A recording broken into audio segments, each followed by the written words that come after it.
मराठ्यांना ओबीसीतून आरक्षण देणार आहे की नाही, मराठा समाज बांधवांना सरकारने सांगायलाच पाहिजे।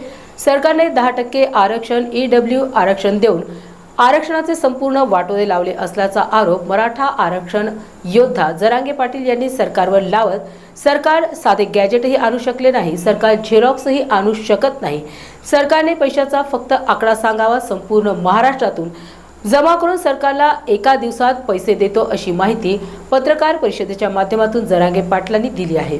सगळ्यांची सरकारने भूमिका स्पष्ट सांगायलाच पाहिजे, देणार आहेत का नाही त्यांनी सांगायलाच पाहिजे तुम्ही देणार का नाही मराठ्याला आरक्षण ओबीसीतून, कारण आम्ही ओबीसी देत ते 10% 5% नाही, तुम्ही दोन्ही वाटोळ केलं आमचं 10% दिलं बळच आणि ईडब्ल्यूच घातलं, तुम्ही वाटोळ केलं, सरळ सरळ वाटोळ केलं, त्यामुळे मराठ्यात राग आहे तुमच्याविषयी। आणि भूमिका स्पष्ट केली बी नाही केली बी तर भूमिकेवर आता आमचं भागणार नाही, समजून घ्या। त्यांनी भूमिका स्पष्ट केली, हा देणार आहेत निवडणूक झाल्यावर, यांचा काय भरोसा आहे? आम्हाला डायरेक्ट अंमलबजावणी कृतीच पाहिजे। आता भूमिका जरी उद्या म्हणले नाही बी म्हणले, समजा ओबीसीतून देणार नाही तरी आम्ही मग कार्यक्रम लावणार आहेत। तुम्ही देतोच म्हणलं तरी लावणार, कारण तुम्ही निवडणूक झाल्यावर देणार, त्याच्या आत द्या।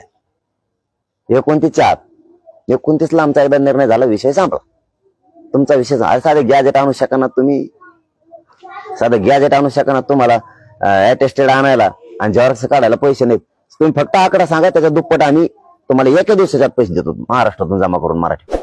तुम्ही आकडा सांगा फक्त पैसे, आणि तुमचा एकच माणूस द्या, माणसं देऊ नका तुमची, कुठे तुम्हाला शिक्के मारायचे त्याच्यासाठी नाही तर आम्हाला सांगा, ह्यो माणूस घेऊन जा आणि येताना घेऊन या, आम्ही जाऊन आणतो, माणूस द्या तुमचा, आमच्याकडून शिक्का हुकू नये म्हणून तुमचा माणूस शिक्का मारायला, आम्ही पैसे भरतो ते सगळे।